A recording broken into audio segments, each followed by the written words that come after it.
I'm resetting the NHL to a fantasy draft and we'll be selecting 20 players for my team. In today's challenge, we're drafting the team back to front, so we gotta take both goaltenders, all 6 defense, and then we can proceed to draft our forwards. Once the selections have been locked in, we will assemble the lines and simulate through the franchise mode with the hopes of winning a Stanley Cup. Now this draft should be pretty interesting, but let's find out what team we're representing for the draft. It will be the... Okay, alright. Well, surely it's not going to happen again. We get the Broad Street Bullies, our Be a Pro squadrant. Well, former. You know what, jabroni? Today, you can edit my lines. You're not going to, but you can. The thing that's really unfortunate about doing this draft is that you have to take a backup goalie as your second pick. So I'm going to try to do it strategically. I'm not just going to take someone who's unreal. I'm going to try to find a good salary, someone who could be a good backup. But obviously, I'm not going all the way down to 82. We're going to have 2 studs. With that being said, I'm going to say we get draft pick number 8. I feel like we got a high draft pick today. Okay, awesome. That's actually not terrible, I guess, for what we're doing. Our best forward may or may not be 85 overall. We'll have to wait and see. I think we just go with Igor here, right? Like, he's 2 overall better than the next best. 5.6, which isn't insane. Yeah, maybe I do just take another good goaltender because he's only making $5 million. Like, that's not crazy. Decord, 87 overall, 1.2 opens up all kinds of possibilities. I'm thinking we're probably going to have to get players like Jamie Benn and just, yeah, making a lot of money. But to be honest, it's not like we took on a lot of money with Shesterkin to begin with. So we really could just go with Thatcher and have 2 unbelievable goaltenders, or maybe even you see what I see. Markstrom making nearly $1 million less and only 1 overall lower. I'm assuming these guys have abilities, though. Yeah, oh, UC's loaded up. All right, fine. We'll go with Thatcher. Ovechkin's still here. We're definitely not going to get him, but he's still here. Pietrangelo does have the gold ability. He's a 2-way defender. I believe John Carlson is also a 2-way defender, but Caps legend. I feel like I've had to make this exact decision before, and I can't remember what I decided on, but for some reason, I'm leaning towards I previously picked Pietrangelo, so this time... we're going with Pietrangelo. Now I'm just messing around. Let's try Carlson this time around. Or we could just take both. You know what I mean? They're both right-handed, so that could be an issue. But what is our next best option? A left-handed D-man, Brodin. Ooh.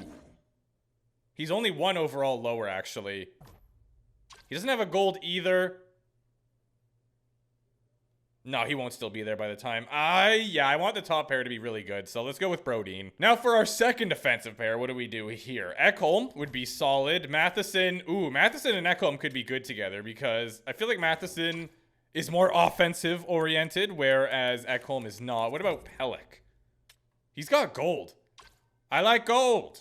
You're hired. Both of these guys are right-handed, but I'm leaning towards Uyghur because he's a 2-way defenseman, and I don't want to put 2 defensive defensemen together. We got to get some offense from somewhere. Where's Erik Karlsson at, by the way? Okay, there's still a couple of 87s left, but will they be there in 2 rounds? My guess is negative. I just go with Gostisbehere here because he always does well for me. He's going to be on the 3rd pair this time around, so he likely will not do as well. In fact, he definitely won't do as well, but just for old time's sake, Ghost.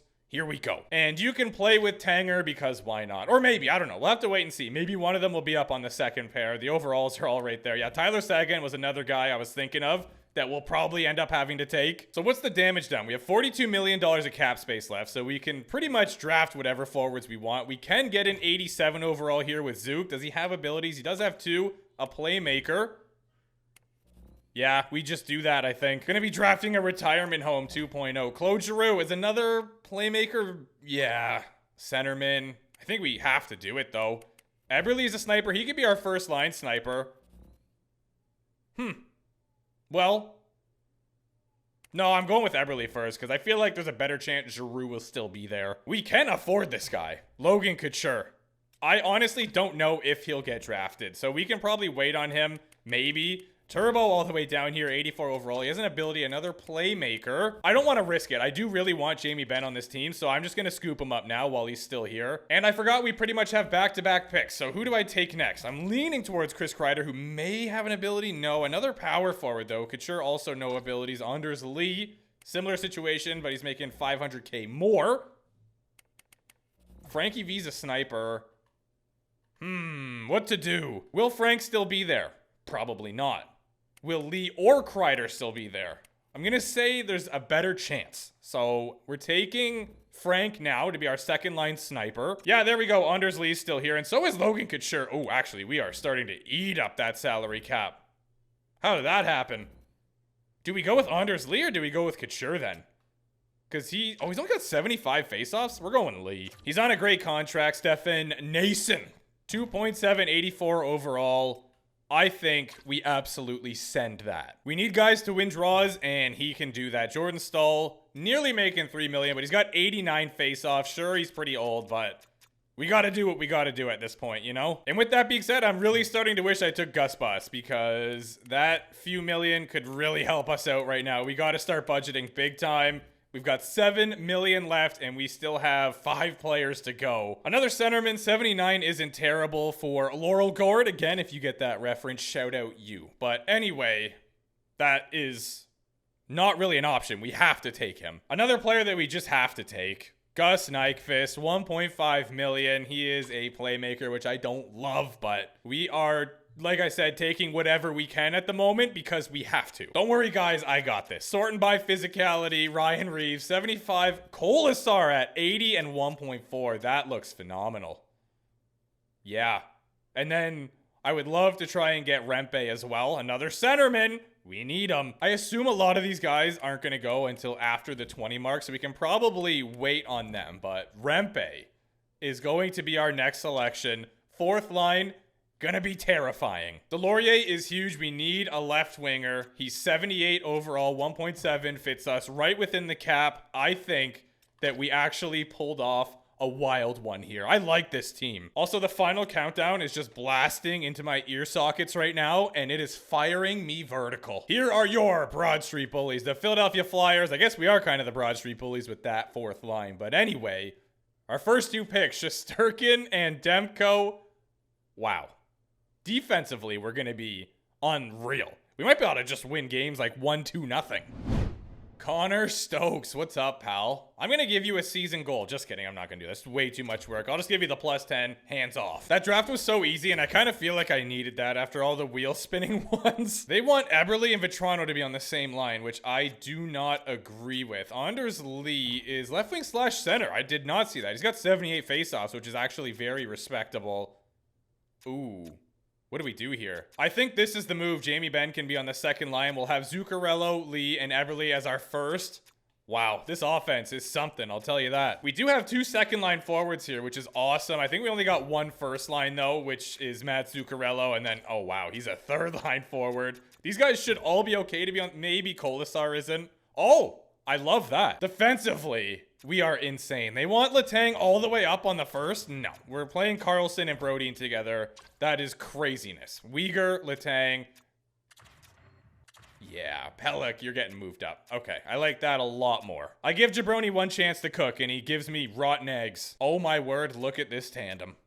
If they both don't have above a 980 save percentage, I'm going to call it a failure. You know what, though? Our first round of chemistry conversations actually went quite swimmingly. We have a few Sour Patch Kids, but we'll break through and we will improve that chemistry. I don't really think this is a crazy take, but John Carlson is going to get the most points, and he is going to have a grand total of 73. We're not going to get a lot of offense. I'm going to be optimistic and say this team gets 46 wins. Let's get to that calendar and simulate. We started off the season 1-1-1. We just wanted to sample, you know, get a taste of everything. And now we are on fire. Holy crap. Let's go, Flyers. I might have already mentioned this, but we've definitely done this draft in previous NHLs, and I have no idea how they went. I feel like historically, actually, you know what? I do think there was one time we did quite well with this kind of team. And right now, we're not doing bad, but we are just a short losing streak away from being terrible.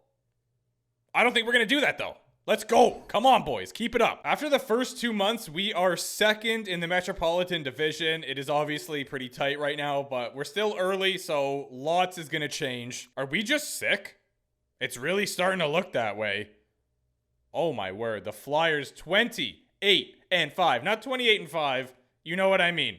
Okay, whoa. 10 losses, it's starting to look kind of ugly. I actually do see some pretty big wins, like 7-0 against LA, 5-1 over the Sharks, 6-2 right there with the Leafs. Maybe, just maybe, we will have a point a game player. Unless we're just getting contributions from everywhere, which I'm fine with that too. If everybody wants to do very well instead of having a select few players do amazing, totally cool here. There's only one player remaining, Zuccarello being a very stubborn individual, but it's okay. You know what? He is on the first line. I don't know why he's being the hater. I also think we're just getting really unlucky though, because the bar was like 75% full for the success rate and we still got a failure. So we absolutely don't need defensemen. So decline. Why would I do anything at the trade deadline? Why would I do that? We are first in the division at the moment. It'd be real cool if I could show that to you. Boom. By 5 points nonetheless. Let's go Flyers. This is pretty much your last chance. Quit being a little weenie. Let's go. Scheme fit. I am so happy right now. I 100% went into that expecting he was going to say no again. So when I saw the green, I got fired right up. Let's finish the season strong here. We are still first in the division. In fact, we might have that locked. We're not going to get the President's Trophy. Fine by me. Oh, we don't have it locked. We do not have it locked. What the heck, Flyers? This is what our finalized chemistry looks like, by the way. We got a +5 up here on the first line, then a couple of 3s, and a 4 for the fourth line. Amazing. Defensively, we still only have a +3 here, which is very odd to me. Like, what if I do that? No. Whatever. Pellick and Letang get a +5. These guys get a +2. We lost the division by 1 point, but to be honest, we shouldn't even been in contention. With 98 points, that should not win you a division, but here we are. The Mighty Ducks of Anaheim are the President's Trophy winners. They got 111. Let's see if it was the top 16 teams. No, it was not. Tampa Bay got finessed. Where did we finish in the entire league? All right, 9th is super solid. Now, this is interesting. I do think it was a scenario where everybody contributed. Zuccarello got 74, Anders Lee 63, 62 from Eberle, and 31 Tucks. Good stuff. John Carlson's up there. Vetrano finally did all right, other than the fact he was a -5. See, this guy's on the third pair, and he still put up 38 points. Ghost, what a legend. Letang, 37, -11.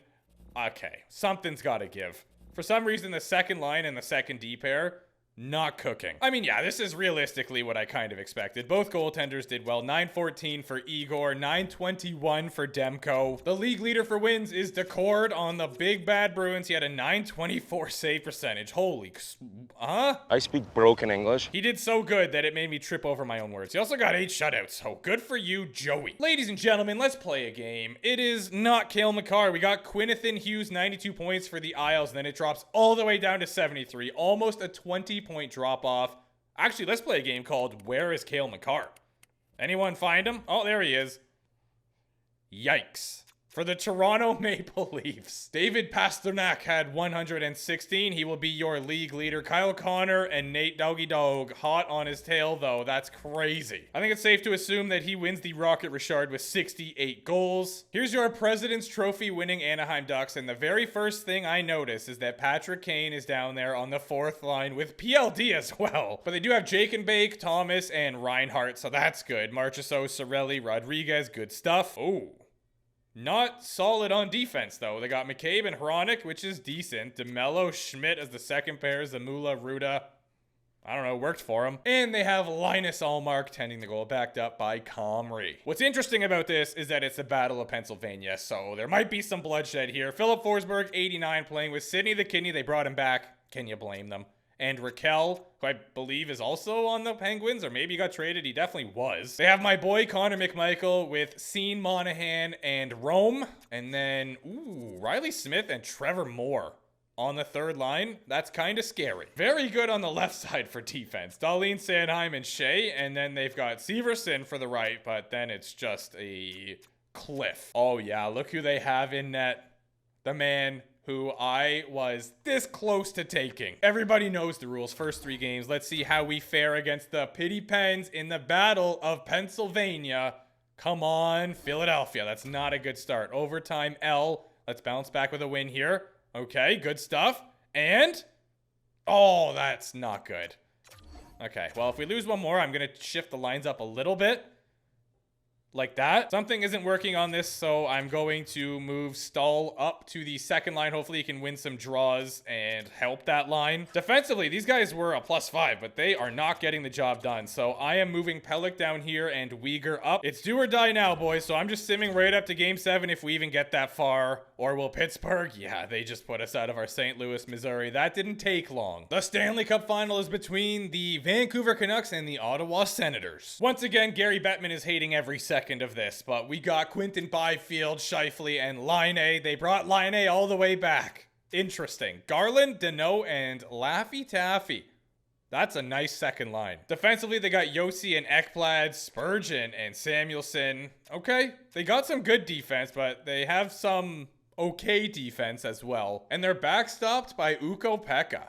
Really interesting. And their opponent, the Ottawa Senators, we've got Zach Hyman, JT Miller, and Palmieri all the way up on the first line, disrespecting my boy Tim Winston. But again, you're in the Stanley Cup final. I'm not. Slavkovsky, whoa. Yeah, this is a good team. Teravainen on the third line, and Mason McTavish is a fourth line center. Defensively, they're pretty solid, actually. Not a lot of abilities going on, but the overalls are definitely there. Oh, man. Yeah. I'm definitely taking the side of the Ottawa Senators, but we'll see. One day at a time, let's see who is going to be the Stanley Cup champions. Ottawa does jump out to a 1-0 series lead, but Vancouver ties it up, making this thing a best of 5. Ooh, Vancouver up 2-1, up 3-1. Will they dust the Ottawa Senators? No, they're not going down without a fight, but can they push 7? Wow. I wish we could real-time sim it, but we cannot. This is as dramatic as it gets. Who is going to be the Stanley Cup champion?